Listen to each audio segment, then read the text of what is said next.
Bon, alors, en fait, depuis tout à l'heure, j'ai écouté votre radio.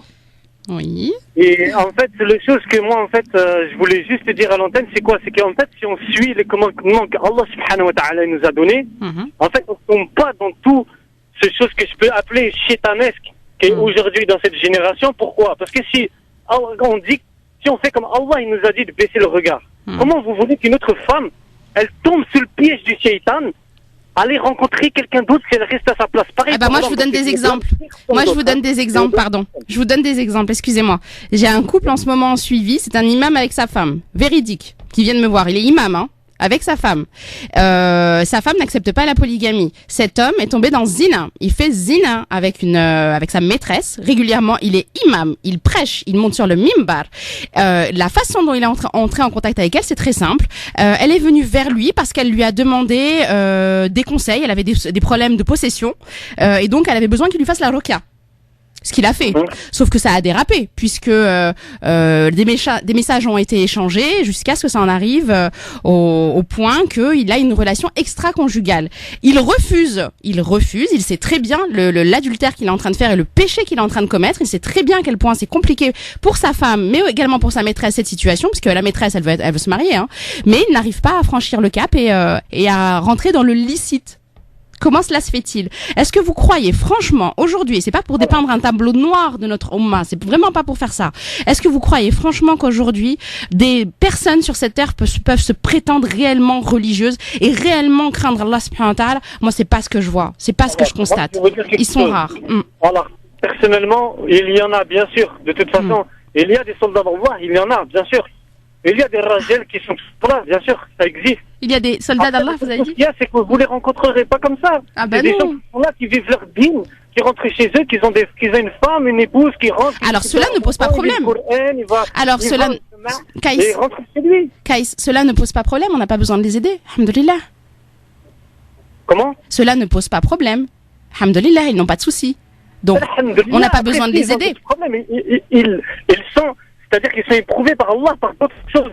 Par d'autres choses, en fait, tout le monde a ses épreuves. Des gens, Allah, il sait que, par exemple, une personne, par exemple, comme le monsieur que vous m'avez cité, le monsieur, il est plus amené à tomber dans le haram, dans le zina. Donc, Allah, il va l'éprouver là-dessus. Après, il va voir est-ce que son propre âme, qu'est-ce qu'il lui va faire. Est-ce qu'il va prendre son libre arbitre et il va choisir le chemin qu'Allah lui a donné. Et qu'est-ce qui va faire que lui, il va être plus à même de tomber dans ça et pas dans un autre type de péché? En fait, ça, c'est Allah qui décrète, ça. Non, pas... non, oui, c'est Allah, bien sûr, qui décrète. On est d'accord que c'est Allah qui décrète tout, mais...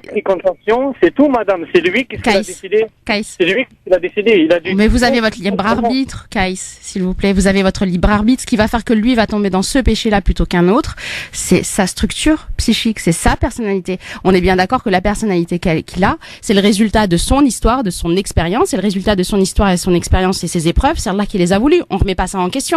Mais ce qui va faire que moi, je tombe dans tel péché plutôt qu'un autre, c'est ma personnalité. C'est le fait qu'Allah m'a créé, moi, unique, avec ma personnalité, mon histoire et mes traumatismes. Donc, l'objectif, c'est quand je suis fragile, psychiquement, quand j'ai des fragilités, des failles, je vais essayer de comprendre ce qui se joue pour éviter, bien entendu, d'être en souffrance. Mais une fois que je suis tombée, est-ce qu'on va juste mettre des coups de pied à la personne et lui dire, ah, t'es mauvais, et juste le montrer du doigt en lui disant, t'as pas fait ce qu'Allah a voulu, ou est-ce qu'on va l'aider à se relever et à comprendre ce qui s'est joué? Les doigts, c'est important. Il faut prier pour la personne. Oui, pour lui. Ça c'est la dernière issue. C'est quand on n'a pas pu l'aider par la parole. C'est quand on n'a pas pu lui tendre la main. À la fin, quand on est incapable de rien, quand on ne sait pas parler, qu'on ne sait pas aider, on fait des doigts. Ça c'est la dernière des solutions. Mais quand on fait partie d'une communauté, elle peut plus donner un effet qu'une personne que vous allez tricher la parole, que vous ne saurez pas forcément exactement lui donner les mots. Comme vous avez dit, on n'a pas tous forcément les mots. Donc, avec une dua, c'est Allah qui va intervenir.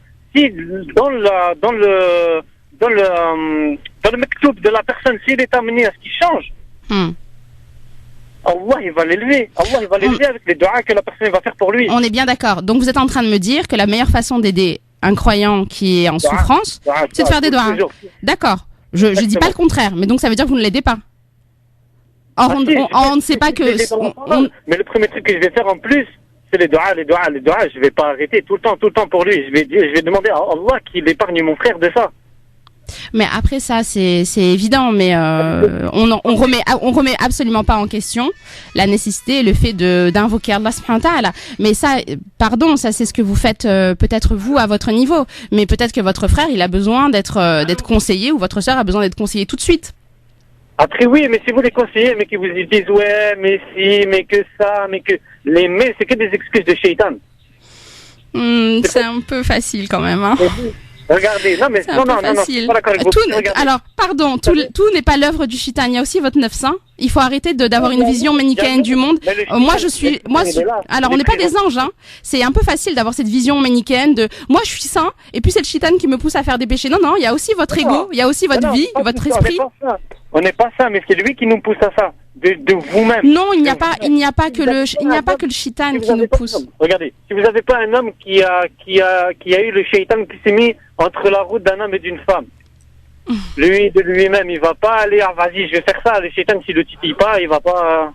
Oui, un homme qui est frustré ou qui n'est pas satisfait dans sa relation de couple peut être aussi intéressé par une femme. Hein. On a un hadith qui est clair de notre prophète sallallahu alayhi wa sallam où il nous dit quand tu as des pulsions, quand tu vois une femme et qu'elle suscite du désir, tu rentres chez toi et tu as des relations avec ton épouse. Là, le shaitan, il a rien à voir là-dedans. Hein.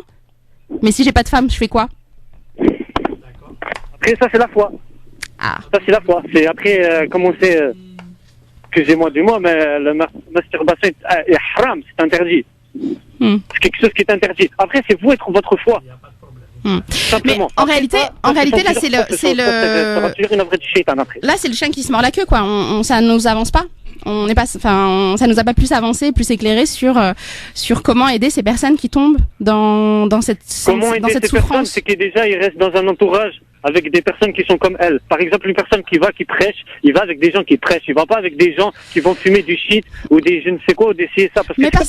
Excusez-moi, Kaïs, parce que Kaïs, si vous avez cette vision-là, excusez-moi, il va falloir fréquenter un petit peu et discuter un peu avec des gens qui ne sont pas uniquement dans de la religiosité. Parce que si vous croyez que les gens qui tombent, ce sont uniquement les fumeurs de cannabis et les gens de mauvaise vie, vous vous trompez très lourdement.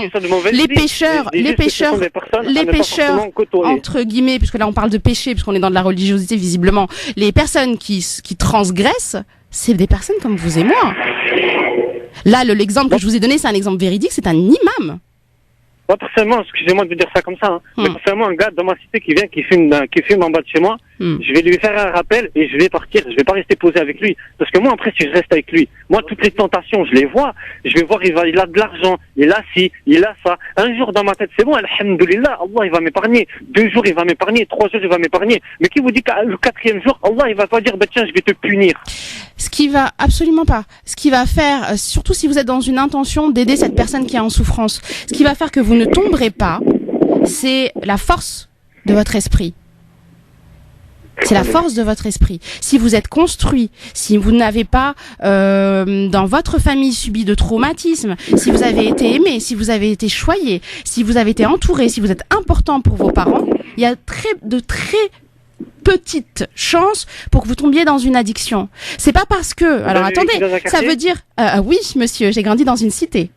Et oui. Grandi dans une cité. Et oui. Avec des...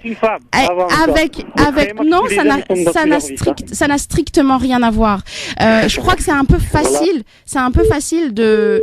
Alors, Medjad, je trouve que c'est un petit peu facile que de tout mettre sur le contexte social. Parce que j'ai grandi dans un contexte, dans une situation, dans une cité défavorisée, forcément je tombe. Absolument pas. C'est une vision vraiment très très très pessimiste du monde. Non, je peux avoir grandi dans une famille pauvre, dans une société, enfin un peu défavorisée, dans un contexte social défavorisé, et pourtant être construite, et pourtant avoir été aimée par mes parents, et pourtant avoir des valeurs et être heureuse et épanouie. Je crois que là, on est en plein dans ce témoignage, on est en plein dans la dissonance que beaucoup de nos jeunes vivent en ce moment, à savoir moi contre la terre entière. Non.